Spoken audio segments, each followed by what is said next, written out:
Hi, happy Sunday. Welcome to Chat and Tales with Jen. How are you today? I am doing fine. And how's that one YouTuber say it? Walking on sunshine. Yep, feeling pretty good. It is kind of overcast today. It wasn't like that when I woke up. It's really been sunny here all day.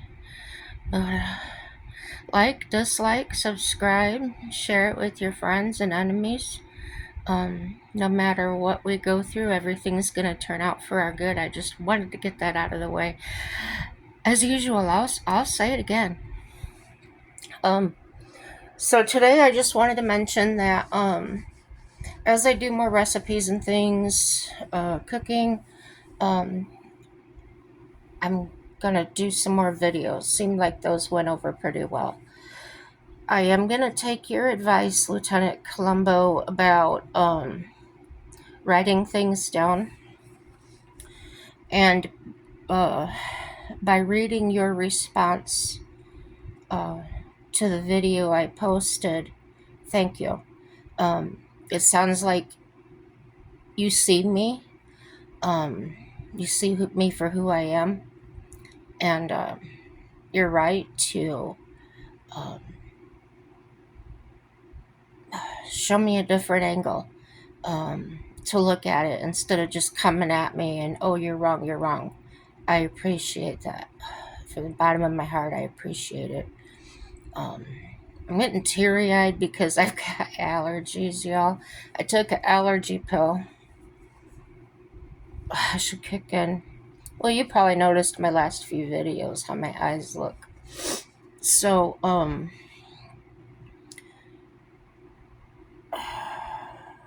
you seem to understand that I do have trouble with comprehension.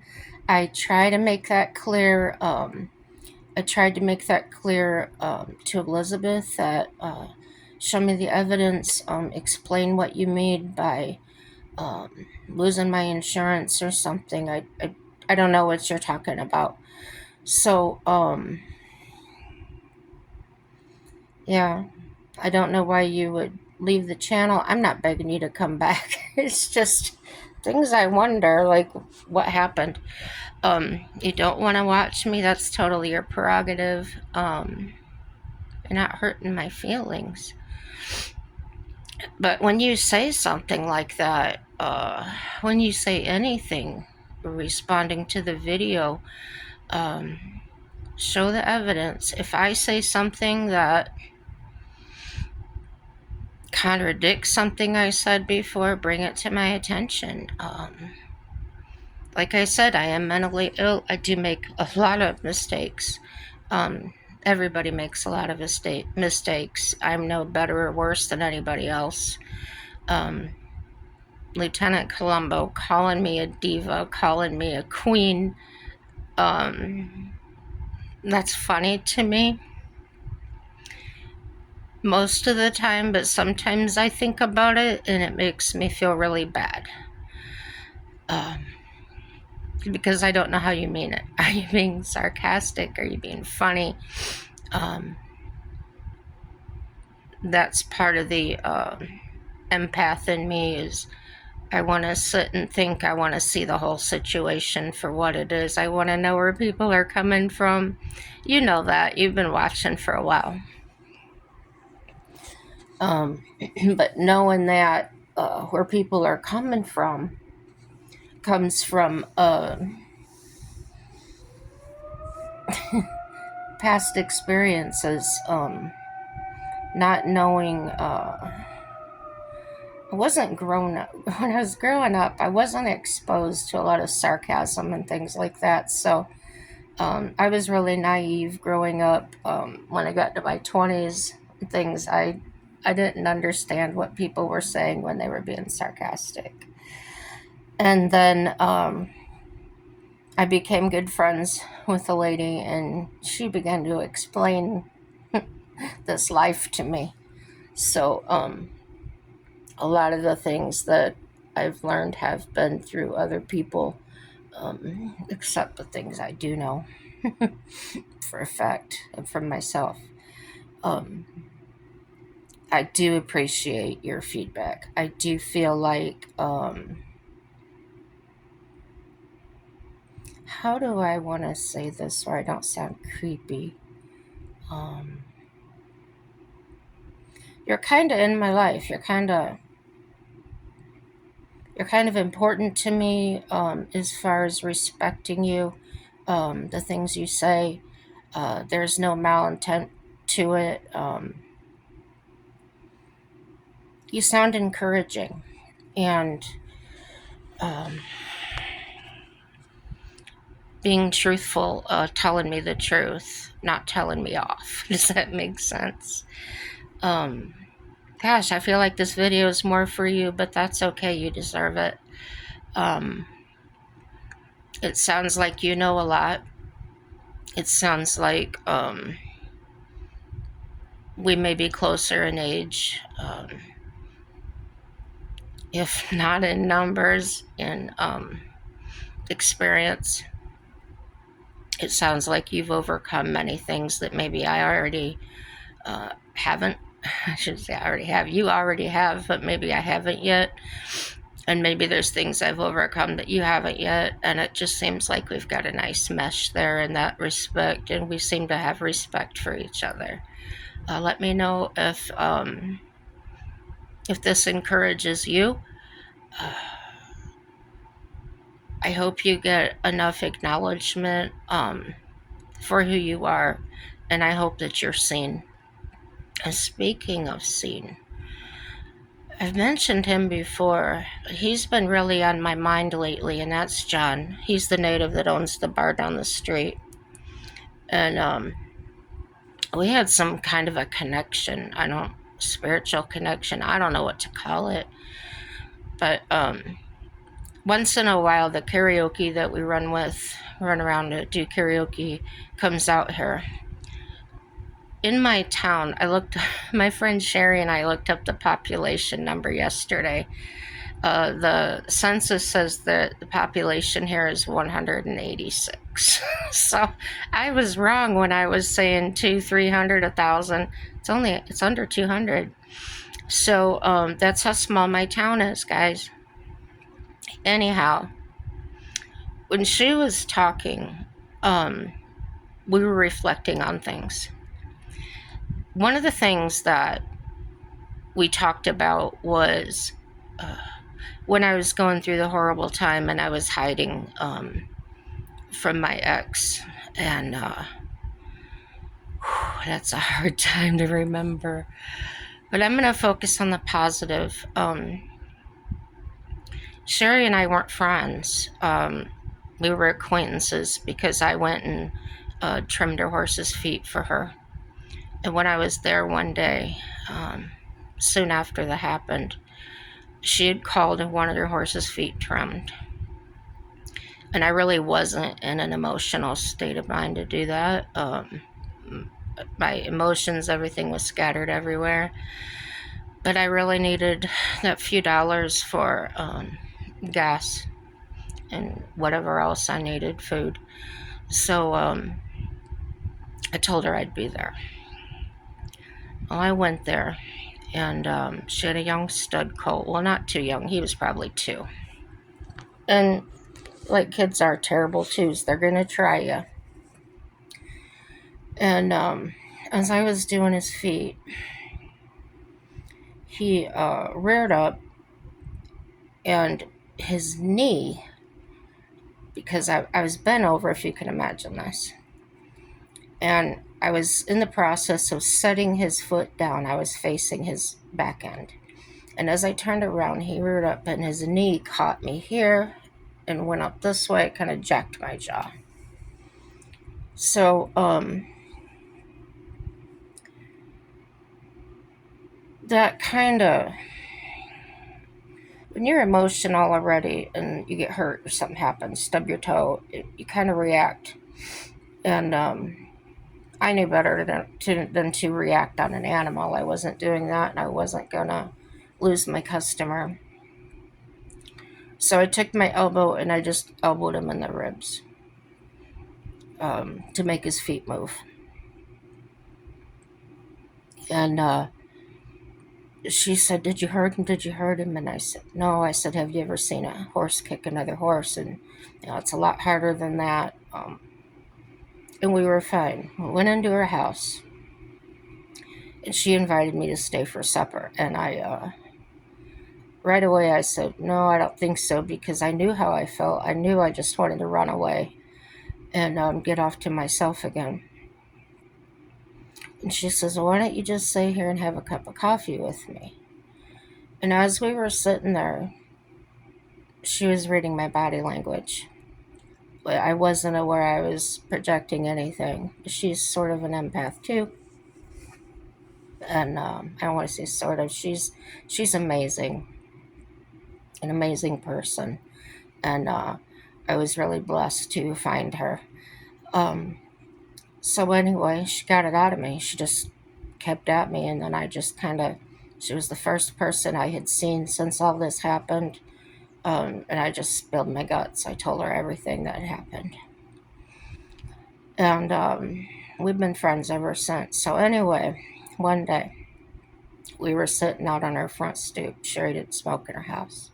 We were sitting out on the front stoop and we were smoking cigarettes. And her husband's name was Mike. And he used to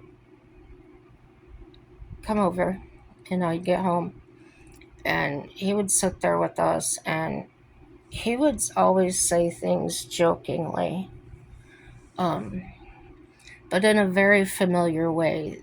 He talked kind of like my dad would talk when he was making jokes, and it was just a very uncomfortable. It was a very comfortable place to be, where it felt. I didn't feel like I was being judged. Also, Sherry's the type of person that is very involved with her children. She's not a helicopter mom by any means, and she doesn't judge her children. She's very supportive. And when I was there, I felt that support. I felt that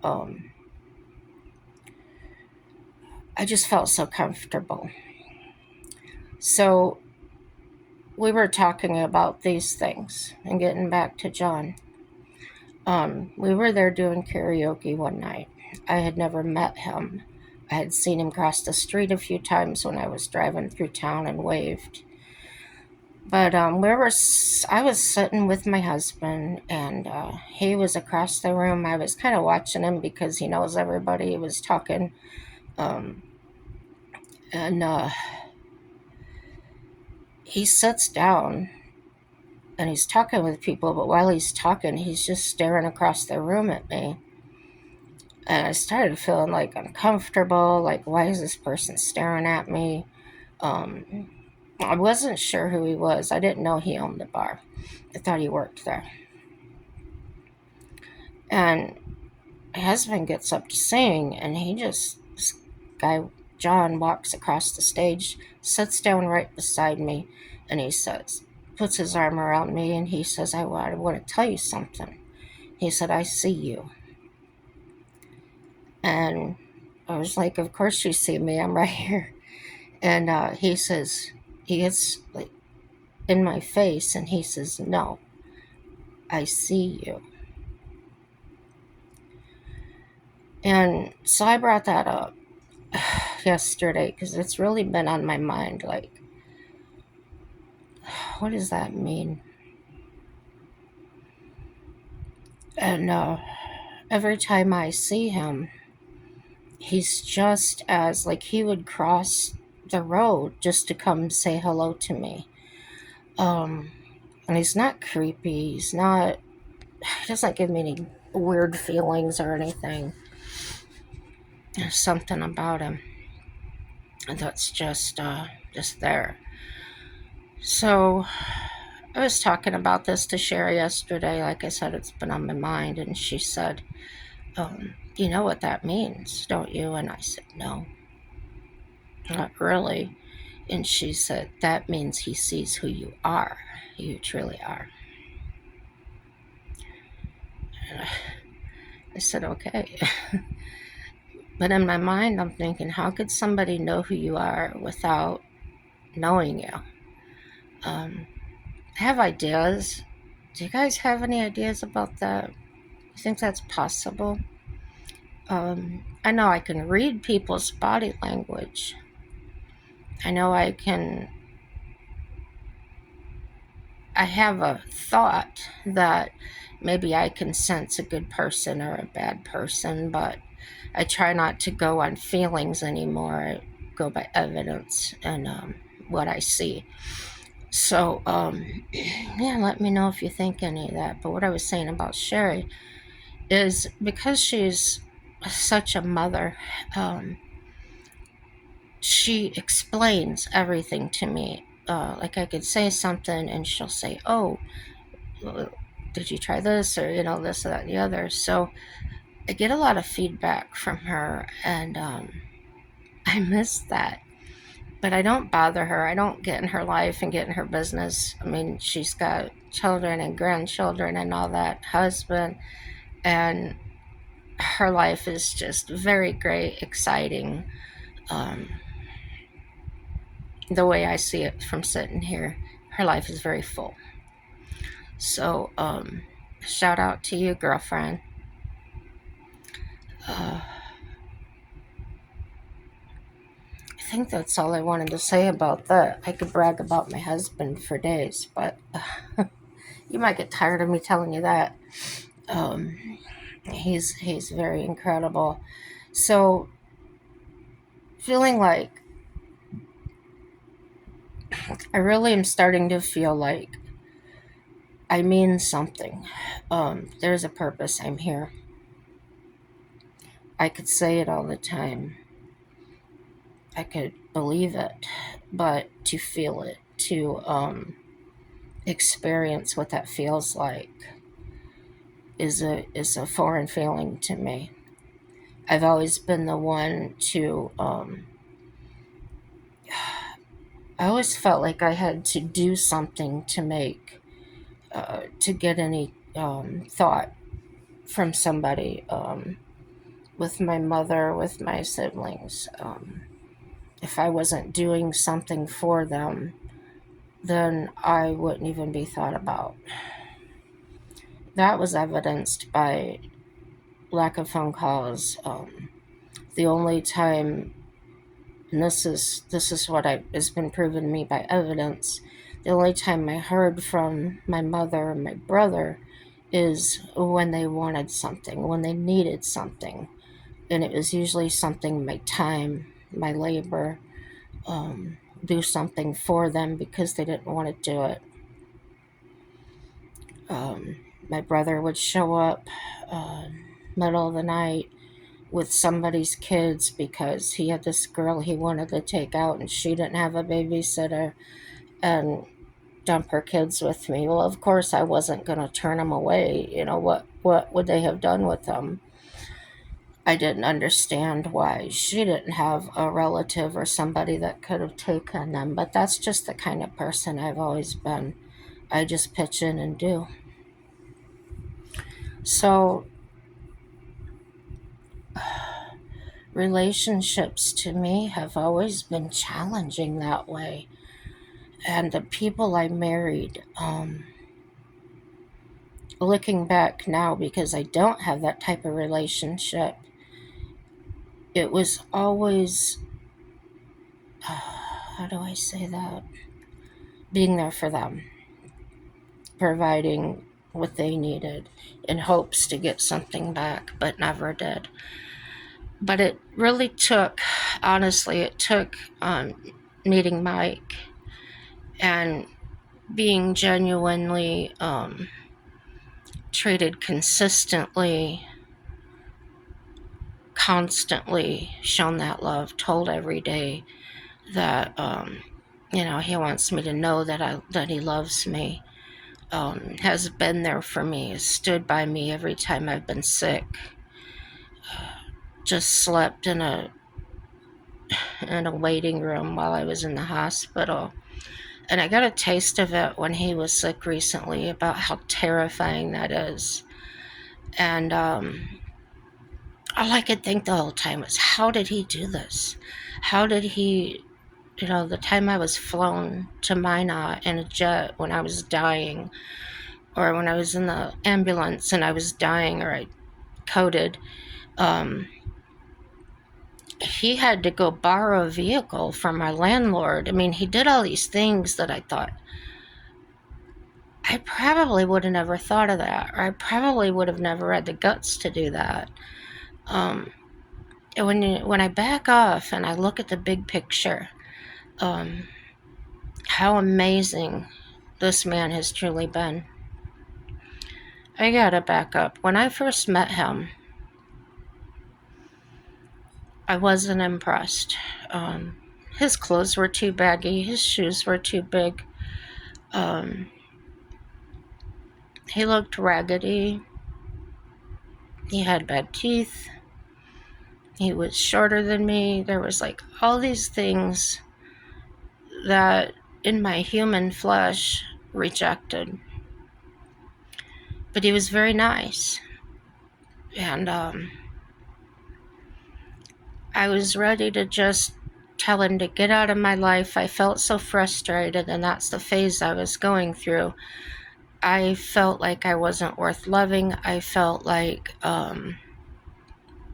there was no point to my life. And at that moment, I slammed my eyes shut instead of opening my mouth. And I said a quick prayer. Lord, show me how you see this man, because I can't see it. My eyes are failing me. And instantly, this image of this huge diamond, so bright, came into my mind, and I saw it. It was huge. I was so overwhelmed with emotion that I dropped to my knees, and I began crying. I was humbled. I still feel it when I talk about it. But when I stood up, he says, "Are you okay?" And the words just came out of me, words that I probably would have never said to anybody for fear of retaliation. And I just said, do you like to cuddle? And he says, well, yeah. I said, then you need to take a shower. Would you like to kiss? Yeah. Then you need to brush your teeth. And it horrified me that these things were coming out of my mouth the way they were, because I would never talk to somebody that way. But he accepted it all. He didn't get upset. He didn't get angry.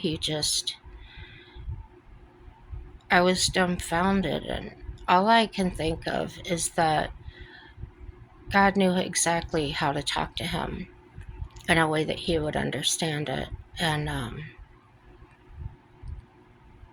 but when I prayed, he gave that to me. So as time went on between us, I could see him changing. He was changing he had a really bad thing of lying too. He would just lie about everything, no reason for it. And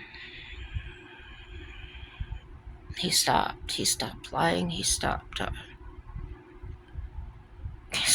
lot of things, guys.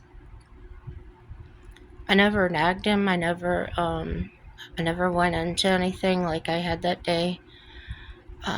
But as he began to change, his own mother noticed it, and she thought it was a bad thing.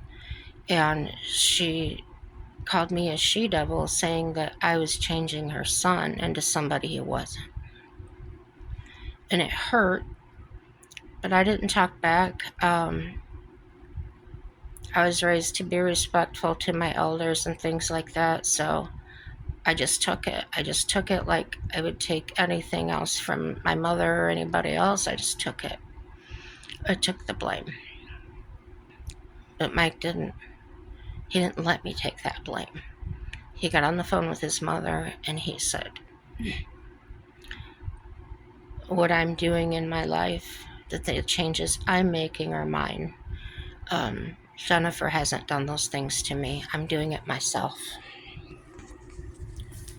And the feeling I had right there was just incredible, because nobody had ever stood up for me like that. Nobody had ever done that for me before. So I felt loved. I really felt loved then. And as time went on, I kept thinking, we don't have any money. We lost our place to live. We were, just struggled so much. We even had to live in a camper together for a little while. Um, that leaked that we had to fix. We fixed it up, and we had to use the bathroom and trash bags. I mean, I know it's gross, but I want to give you an image of how we had it. In Indiana, he couldn't get a job for more than $6.50 an hour. It was through a temp agency, and it was part-time, if at best. It wasn't even living wages. At that time, I had recently had to close my business because of my problems, and I was not on disability. I had no income, and I tried to work. I went and worked at not pharmaceuticals, but it was a company that made vials, they were a packing company. We packaged vials for medicine, empty ones, and things like that. So I did that. I worked at a cannery, temp jobs, and I was coming home frantic. I was coming home different ways, and Mike said, "Don't do it anymore." And I said, "But I've got to. I've got to. I've got to contribute. I felt that pressure, and to hear him say, "I'm going to take care of you," it meant a lot to me. But in my mind, I knew that wasn't practical. I knew that he couldn't do it. That he had every want and need to, but he couldn't. And one day we decided to make a change, and we opened a map, and we decided wherever we chose on the map is where we were going to move to. And we closed our eyes, spun me around, and North Dakota is where I landed at. And he said, okay. And we sold everything we had, and we came to North Dakota with nothing. And we got into an apartment rather quickly within 2 weeks. It was based on income, so it was $50 a month. Utilities were included. But he didn't sit still. We didn't have a vehicle. We had sold the vehicle to move up here. We drove up here in a moving truck. And let's see what my cat's doing. She just went into my drawer here. What are you doing, Nutty? Huh? What are you doing?